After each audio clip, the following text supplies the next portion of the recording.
Hey, what's up guys? Ito guys, magbabay na ulit tayo ng unit dito sa showroom natin. May isa na naman tayong customer dito sa Angeles City, kukunin niya bukas. Ngayon, ito yung unit niya ni Sir. Ngayon, bago natin siya i-bind dito sa account niya, kailangan muna, buksan muna natin sila ng ilang segundo bago natin siya i-bind. Ayan, open natin yung power supply, tsaka yung power supply ng Coinbox tsaka ng router siya Wi-Fi. Tapos,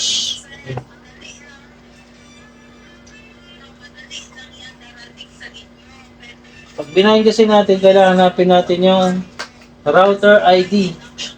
Tapos yung router ID na yun, yun yung ibabay natin sa account ni Sir.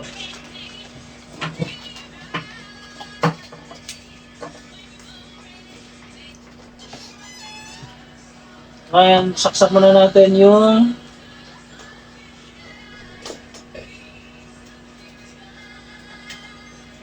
sumindi na yung Coinbox.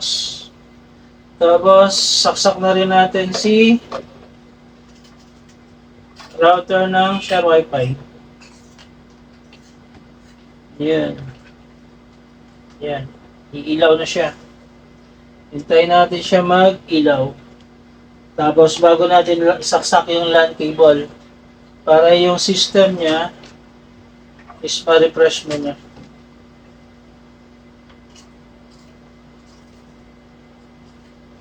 Yan, hintayin natin siya nag-blink. Tapos si Coinbox.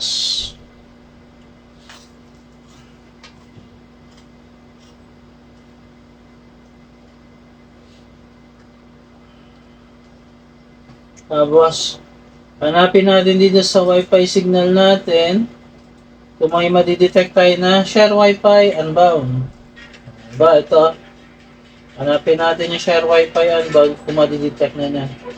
Pag na-detect na, doon pa lang natin sasaksak yung LAN cable. Wala ba? Ayan. Nagkulay blue na siya. Hanapin natin yung share Wi-Fi unbound.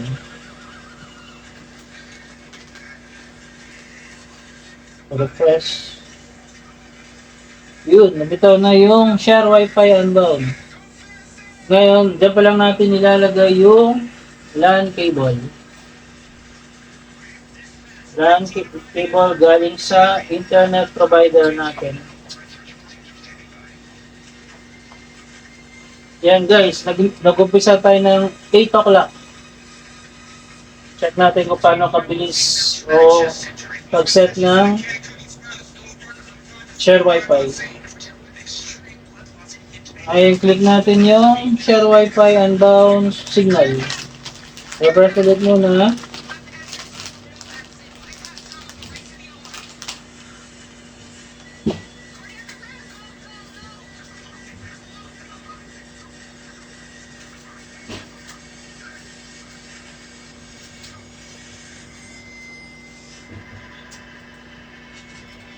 Open natin, share Wi-Fi unbound. Kailangan makuha natin yung router ID.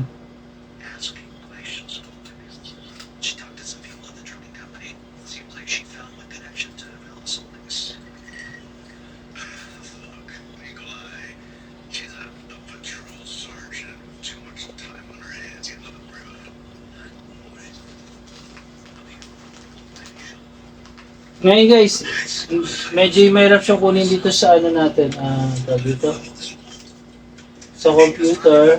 Kaya kukuha tayo ng isang cellphone. Guys, kuha tayo ng cellphone, medyo mahirap sa computer. Ngayon, gagawin natin,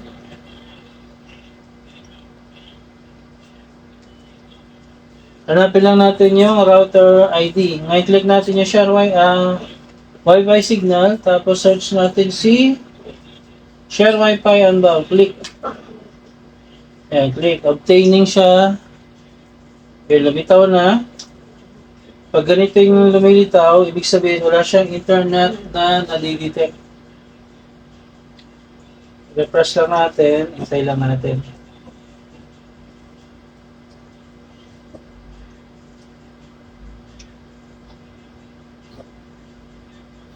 Try natin connect siya. Connected.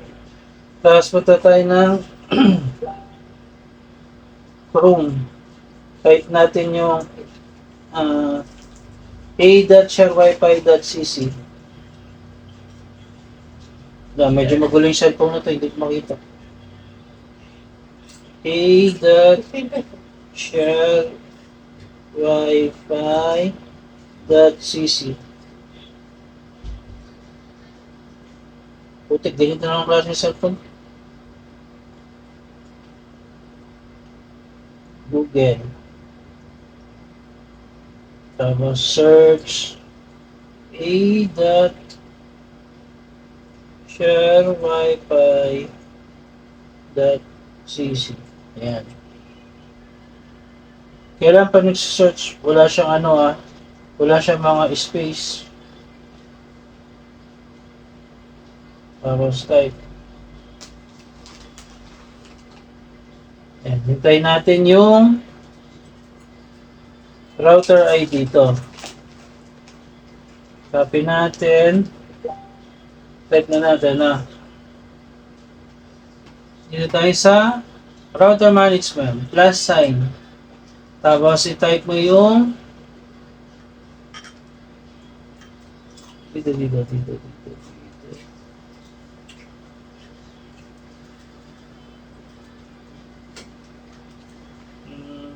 Okay. 50 tapos ship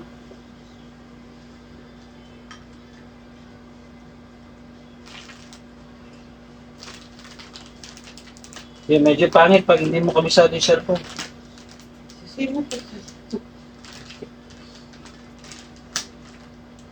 5033 tapos ship ulit 33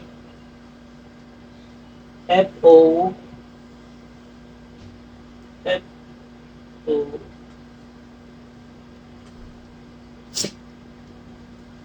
F0 tapos ship 48 4F ship 4F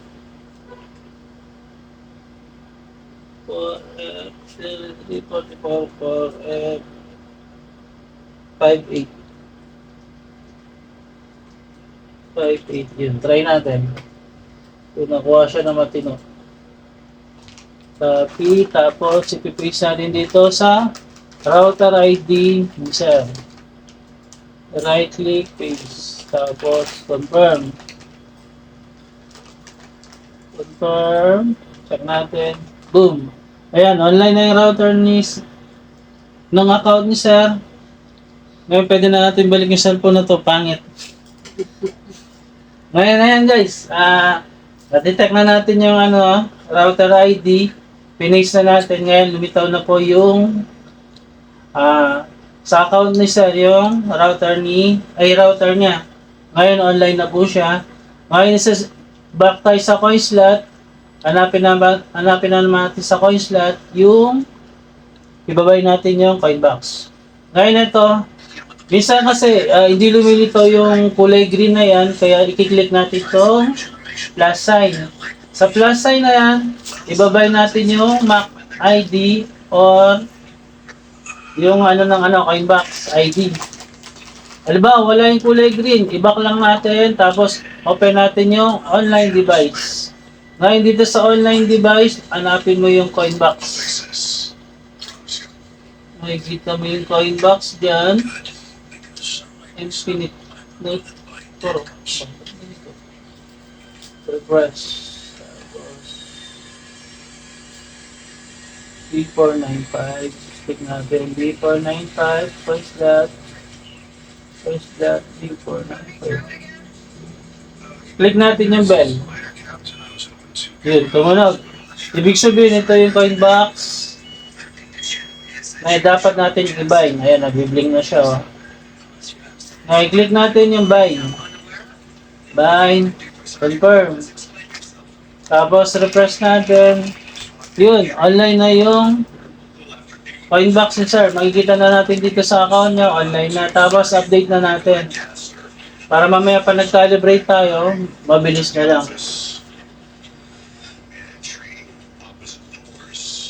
Tapos refresh lang natin para mawala yung updating. Yun, ganun lang kadali oh. Mag-buy ng unit sa bagong mga account. 8 o'clock natin inumpisan. Ngayon yung oras is 8:08 na ng gabi. Yun, hindi man tayo mabot na 10 minuto, pero dapat mga 5 minuto lang. Kaso, palpak yung cellphone na iniram natin. Tapos, medyo mahirap siya i-bind sa computer pala. Kaya yung ginagawa ko palagi, kukuha ko ng isang cellphone, doon kuha natin yung signal ng wifi na share wifi para ma-detect natin yung router ID saka yung ng coin slot. Yan, ngayon okay na siya. Click mo yung online device.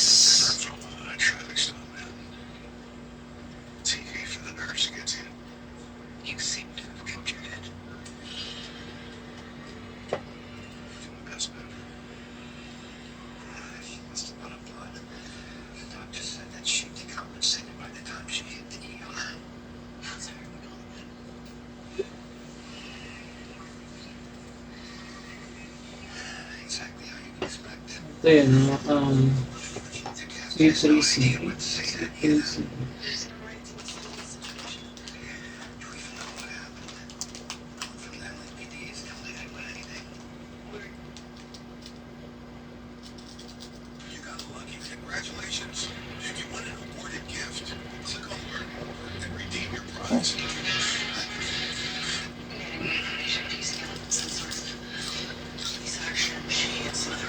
Ngayon, dito pala sana magkakalibrate na tayo para ma-check natin kung okay na yung niya, coins.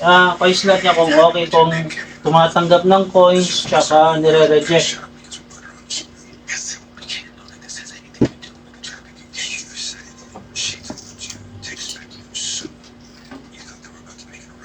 Yan.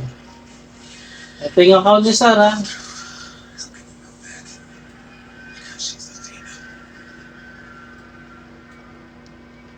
Click natin yung tatlong tuldok.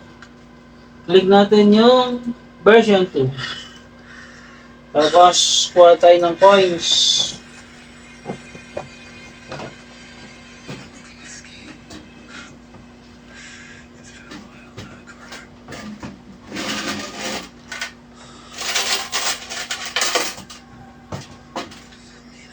Ngayon, doon sa mga nagana kung paano mag-calibrate ng coin slot, una test natin itong kulay green, test now, ito yung hardware niya. I-check natin kung yung coin slot, kung okay siya, kung tinatanggap yung coins. Pag pinlik natin yung test now na yon, yung coins is mauulog. Ibig sabihin, yung coin slot na to is okay. Ngayon, reboot natin para bumalik na sa ma-refresh. Yun. Tapos ngayon, magkakalibrate na tayo, naka-ready lahat ng coins. Punta tayo dito sa number 2, Start Calibrate. Click lang natin yan. Tapos, wag na tayo magte-test coin, wag na tayo dito sa step 2. Dito na agad tayo sa Start Test. Click mo lang yan, lilitaw yung insert coin, mag-uulog tayo. Halimbawa, piso. Pag na-reject, ulit-ulitin mo lang. Hanggang 5. Pag naulog, makikita mo na din siya. Ibig sabihin, okay na, nalaglag. Tapos ulitin mo, yun, okay na po, nakalibrate na yung piso. Ngayon, 10 peso. Nalaglag, okay na siya. Yung 5, hindi siya nilulog, na-reject, baliktad mo yung 5, ito yung bagong 5. Nahulog na yung 5 na coins, ibig sabihin, okay na siya, nakalibrate na. Try mo ulit. Nahulog na siya. Tapos yung 20 naman, sa 20, wala siyang issue. Tapos yung 5 polygon, okay yung 5.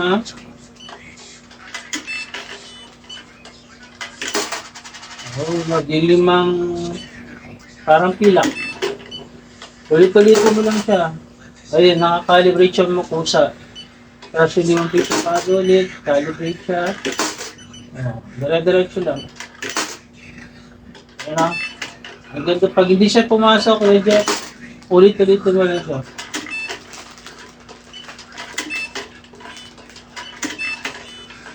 Rejectin yung 10 bago, ulog ulit, hanggang. Kasi iba-iba yung i-date.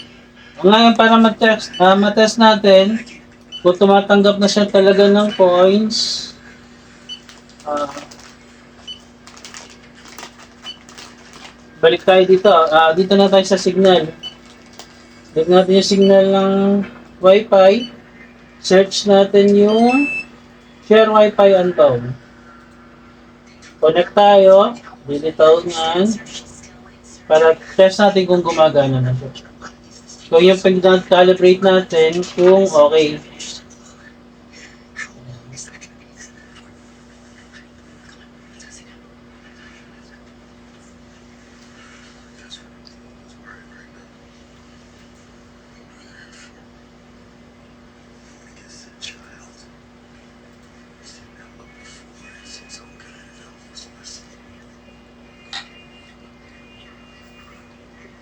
Open browser.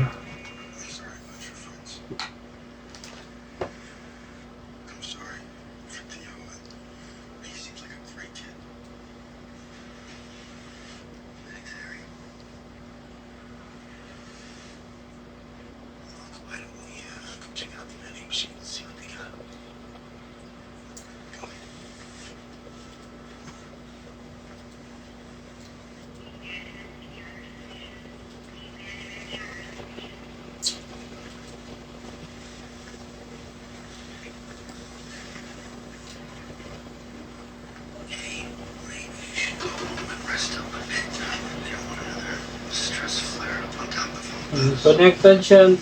Punta tayo ng browser. Type natin yung a.sharewifi.cc. Yun. Ngayon, click natin yung insert coin. Ulog. Piso, 5 minutes. Connect. Okay. Ibig sabihin, okay na siya. Yun, ganun lang kadali. Hindi man tayo mabot ng 30 minutes, 8:15 lang. Tapos na tayo mag-calibrate, natapos na tayo lahat ng pag-setup. Tapos try natin ulit. Mag-insert coin. 20 pesos.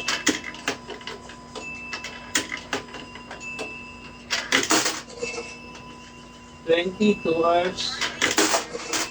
4 hours.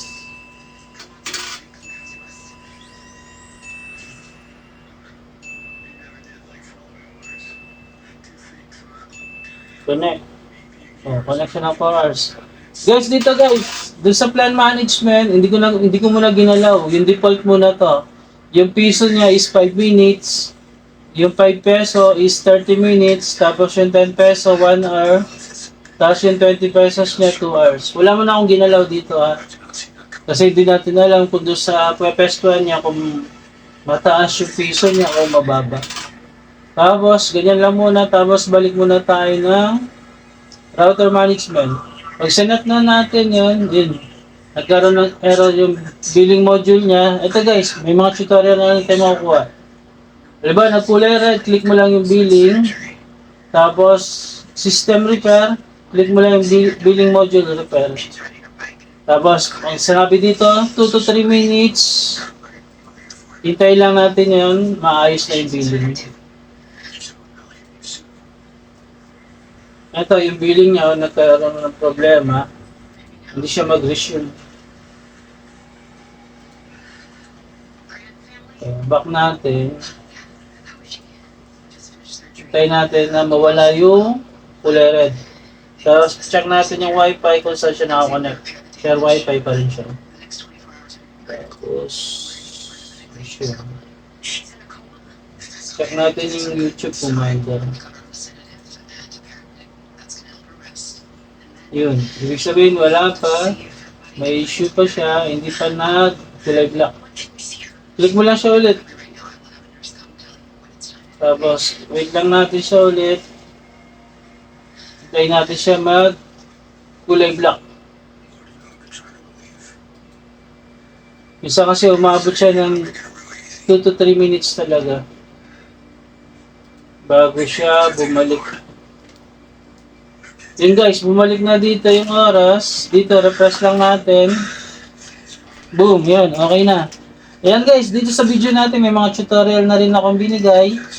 Nagkaroon tayo ng mga troubleshoot sa pagbabay ng unit. Yan, ibig sabihin, pag hindi na nakakulay red yung billing natin, yung portal ni customer is umandar na. Yan, umandar na yung oras niya. Tapos, back tayo sa coin slot. Check natin. Ganda oh. Tapos, back tayo sa router natin. Yun. Pag dito kasi sa computer, naghintay ka ng 10 seconds bago mo siya open ulit para ma-refresh. Back tayo sa router management. Go, billing niya ulit. Nagkaroon na naman ng problema. Grabe to. Hindi na naman gagana.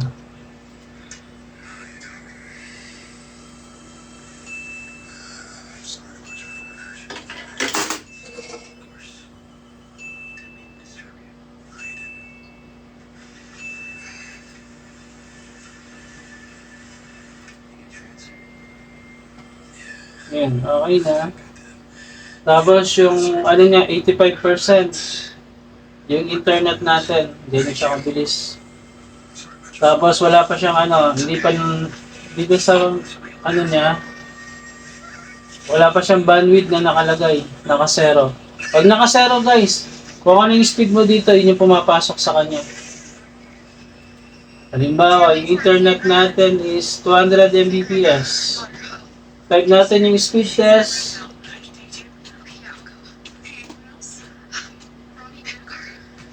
Check natin kung ano yung palo niya. Go. Yan, kasi wala siyang ano, wala nakaset na bandwidth doon sa plan management kaya pumapalo siya ng ganyang kalakas. Pero kung lalagyan natin siya ng limit na 10 Mbps, yung papalo dito is 10 Mbps lang. Hindi na siya lalagpas.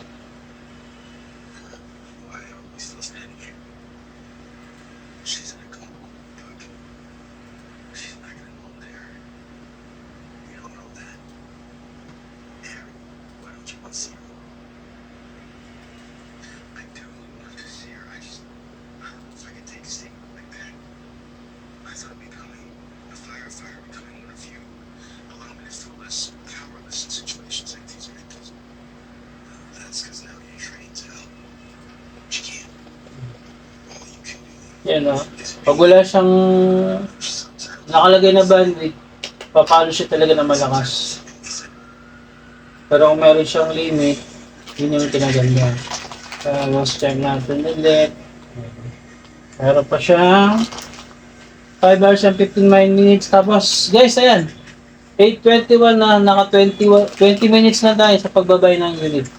Yun guys, sa mga may gusto pang tanong o tutorial sa mga video natin, PM nyo lang ako. Salamat!